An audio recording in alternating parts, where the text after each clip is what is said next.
Hey everyone, it's Milo here for the Fellowship of Acoustics and welcome to a new episode of New Arrivals. I'm here with my co-host Bill. Say something, Bill.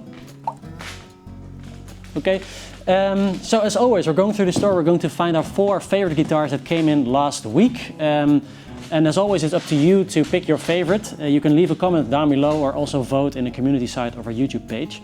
Last week it's actually a tie in the poll because we had a D35, I don't know the exact year anymore, but we also had a Southern Jumbo from 1944 and they both got 35% of the votes. So I think it's up to Bill to pick which one won. So Bill. Right, the Southern Jumbo was also my favorite. So let's see what's in store for us. Let's go. We're going to start with 2 Martin guitars. I think we briefly talked about these before when we had them, but we received 2 new ones. These are the new Johnny Marr tins. We have a M6 and an M7, and I will tell you what that means. This is the M7, this is the M6. So let's start with the M6. Of course we all know Johnny Marr from his work with the Smiths, really influential guitarist, jangly tones. Johnny Marr is a Jaguar player, also has his own Jaguar signature with Fender, and now he's also a Martin endorsee. The M model, we've seen more M models from Martin throughout the years. It's a sort of a quadruple O. Colin, is that correct? Is a M a quadruple O size width? Yes. Yeah. So a quadruple O width, and then you get a triple O depth. So that's the M model, at least for the Johnny Marr model. An M6 has 6 strings. Maybe you can guess what will happen with an M7. You get an extra string. So you get, you can see this, a thin extra high octave G. And the good thing is you can also tune it. So Laura just asked the rightful question, why would you want a high octave G string on your normal 6-string guitar? Well, I think it's a really cool design because it adds a sort of a 12-string glimpse to the sound, but it's not a 12-string, it's easier to play. Sometimes in certain chords you get a high note just jumping out, but it's not all the time. So it's a little bit more subtle.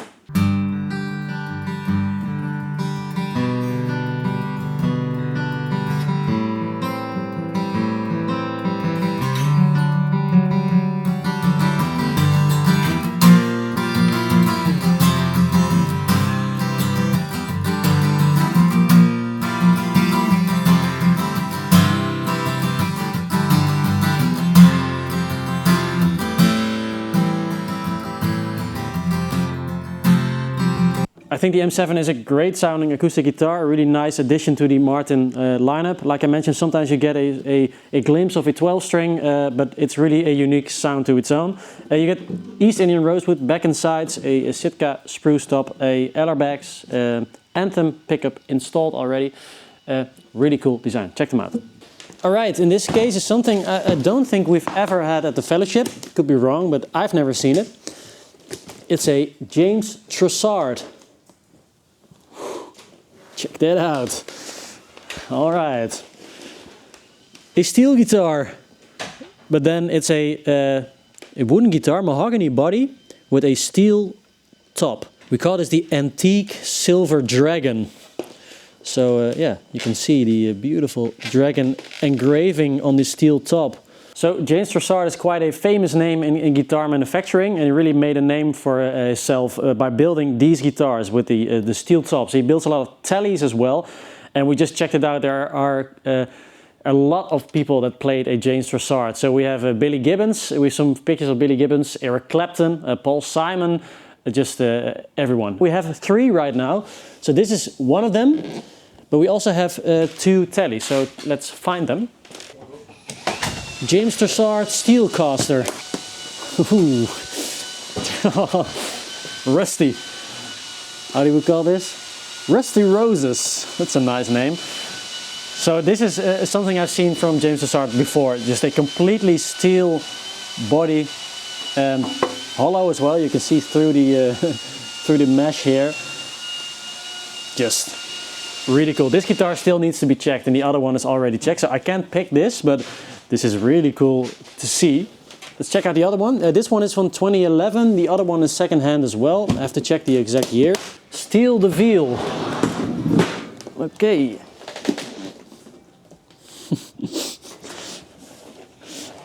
Alright, also really rusty. It's got sort of a Mad Max vibe, which I really like. You see the back of the pickups through the mesh. I've never heard a completely steel James Trussart in the flesh, so maybe next week we can try some of them in the new arrivals.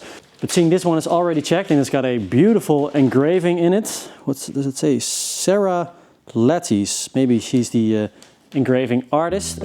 Let's pick this James Trussart. I think we've never featured a James Trussart in the new arrivals, and it's a really cool, cool design. I'm really curious to see how this will sound, if the steel top has any influence on the sound.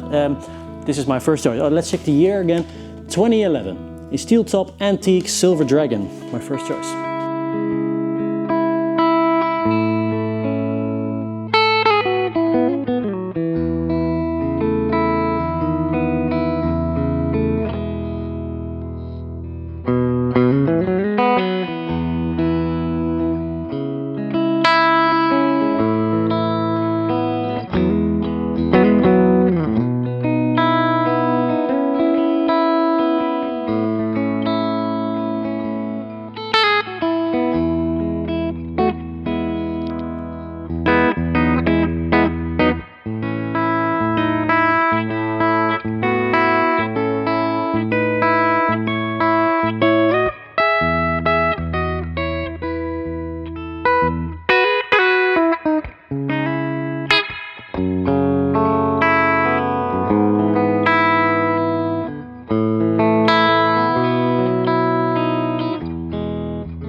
Let's grab this case from the photo studio with the DHL sticker, and also maybe let's grab a Santa Cruz. That would be nice. A 2014 Santa Cruz. Let's see what's in this case. Ooh, that is cool. A 70s Strat. This is a 74 and it's a hardtail, which is really cool. They have their own unique sound. This is one of the coolest Strat configurations in terms of looks, with the natural finish, the wide pickguard and also the maple neck. I really enjoy the look of this. So in the 70s we have the 3-point neck connection, then we have the bullet truss rod as well with the big headstock.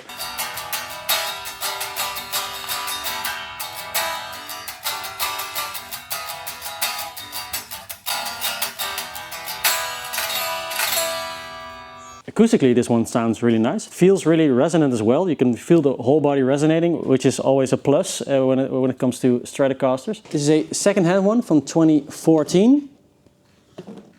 The Mahogany 00. This one's called in 1929. It's the model name, so completely mahogany design. This is really clean looking. Hasn't been played a lot, I think. Check that out. A 12-fret design, which is nice as well. Sometimes can give a little bit of extra bass because the sound hole is more in the center of the body.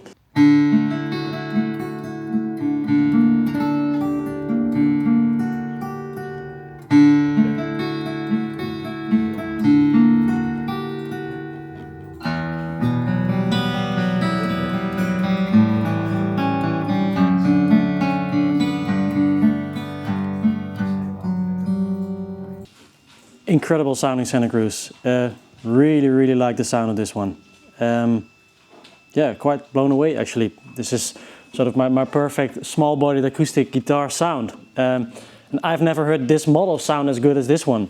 So maybe it hasn't been played in, but still it sounds great straight out of the case.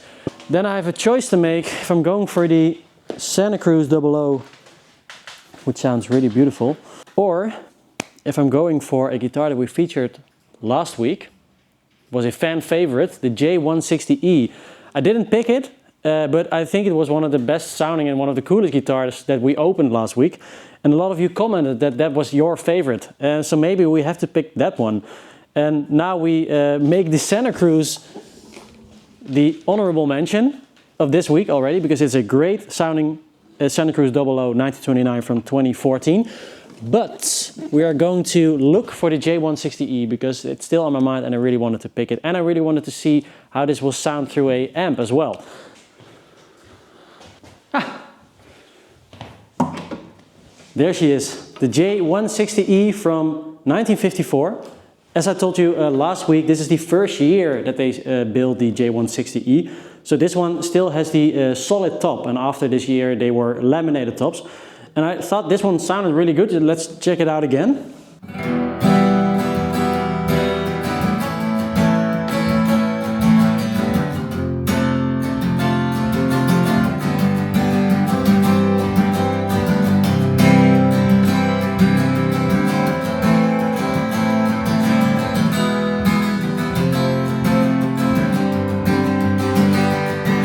I still really enjoy the sound of this one. This is my second choice for this new Arrivals.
So I want to feature two more affordable entries for this week.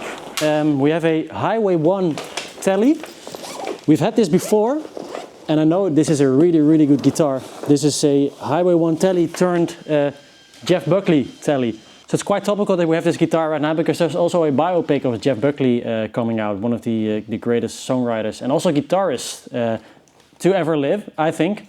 His guitar sound was really amazing and beautiful. Just check out his version of Hallelujah. Just the way he played it and the reverb and the telly sound, just beautiful. And this one sounds really good. Check out yourself, Laura. So this is a second-hand telly from 2004. So this is the first one I want to show you. Go check it out on the website. Then we also have a Epiphone Casino. Stay there, Laura. So we just picked a Beatles guitar, and here we have another. So this is a Epiphone Casino from 1994. This one was built in the Peerless guitar factory, and there are some raving reviews online about this period of Epiphone Casinos. We've all played this here at the marketing department. I thought of buying it, Colin thought of buying it, Lars also thought of buying it. This is a really good guitar. I actually did a shootout as well between this and my own ES330, and they sounded so similar that I could barely tell them apart. I think this will sell for around 1,300 euros. Just a great opportunity to get a completely hollow body Casino. Then on the completely opposite spectrum, we have a really expensive vintage Gibson. This is one from 1939. Wow. This is a J35. Check that out. A pre-war Gibson. A mahogany body, slope shoulder design. The precursor of the J45. So in 1942, this was replaced by the J45. This was built from 1936 to 1942. And this was sort of the more affordable brother of the advanced Jumbo that Gibson also built. So while this is now a really, really expensive vintage guitar, back in the day, in 1936, this was only $35, which is why they call it the J35. So over the years during production, the price kept creeping up, and then around 42, this was actually, or maybe 41, this was actually priced at $45, and then they introduced a new model, and then they called it the J45, which is, I think it's quite a funny story. Let's check out how this sounds.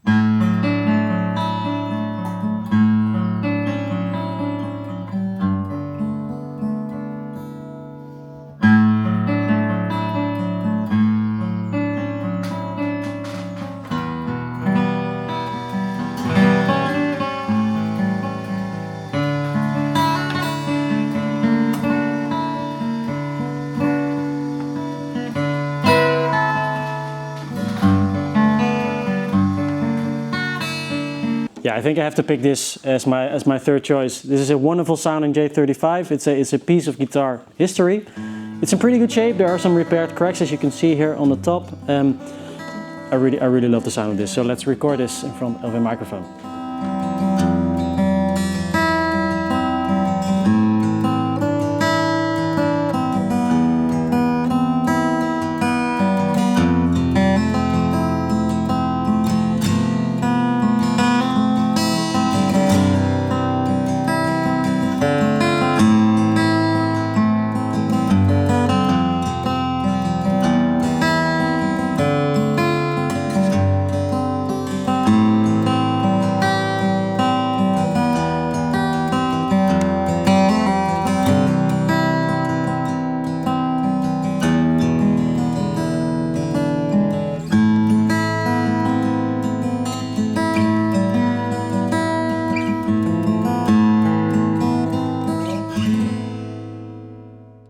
So I think this is turning out to be quite a long episode, so we only have time for a very small movie segment. Quick fire movie segment round, let's go!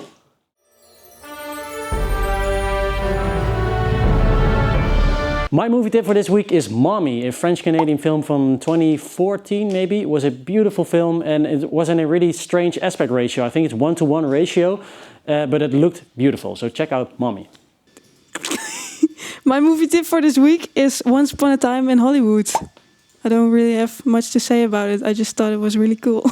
My movie tip for this week is The Minions, because it's the best movie ever and you should all watch it. Alright, so over here we have a Martin case. This is a 1953 0028. One of the most classic acoustic guitar models, still with Brazilian rosewood back and sides. And in 1953, we don't know exactly what kind of sprues they used on the top of these guitars. This is why we call them the mystery tops. He also did a video on that, link in the description down below. So before 1946, Martin only used Adirondack sprues on their acoustic guitars, which was quite logical because the Adirondack forest was really close to Pennsylvania, where they are building guitars. But the downside of the Adirondack trees that they are really small, so they used up a lot of it, and then there weren't enough big pieces of Adirondack sprues left to make all the guitars they needed to build.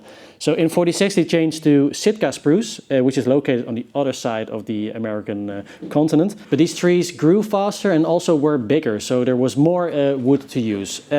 But then in the 50s, there were some tops on the Martin guitars and people found out that they didn't really look like Sitka tops, because Sitka does have a really unique look, really tight grain on it. So people were wondering if there were other kinds of sprues used on these acoustic guitars. And then there were also some receipts found that Martin may have bought some Adirondack sprues and also some Engelmann sprues. So we are not really sure. They believe maybe 30 or 40% of these Martins did have other sprues than Sitka on them. So up to 1957 we are not really sure what kind of sprues is used on these guitars. If you're an expert, maybe you can tell, but it's really difficult to spot because Adirondack and also Engelmann can look alike very much.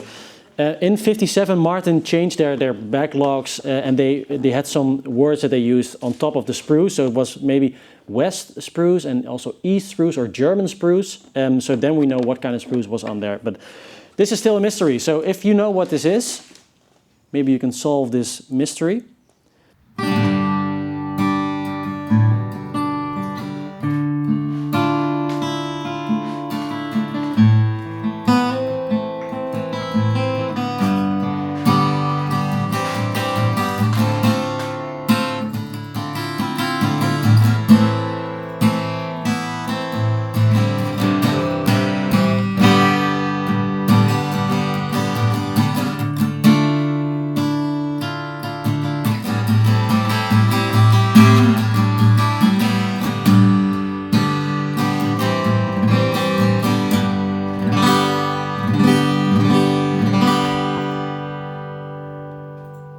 Alright, this will be my final choice for this new Arrivals. I think this one sounds great. It's a nice story with the mystery tops. There's already a K&K pickup installed in this.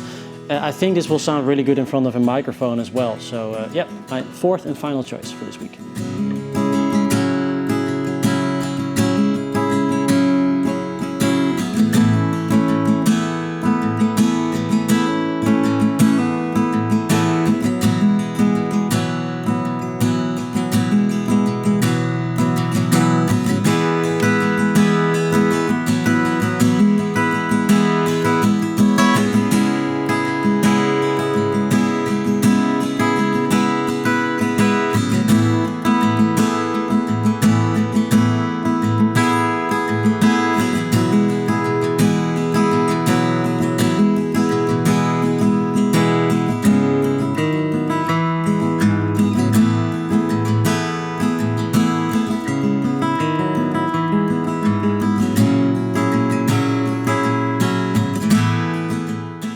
Thank you very much for watching this episode of New Arrivals. I hope you enjoyed the guitars that we picked. So please let us know which is your favorite.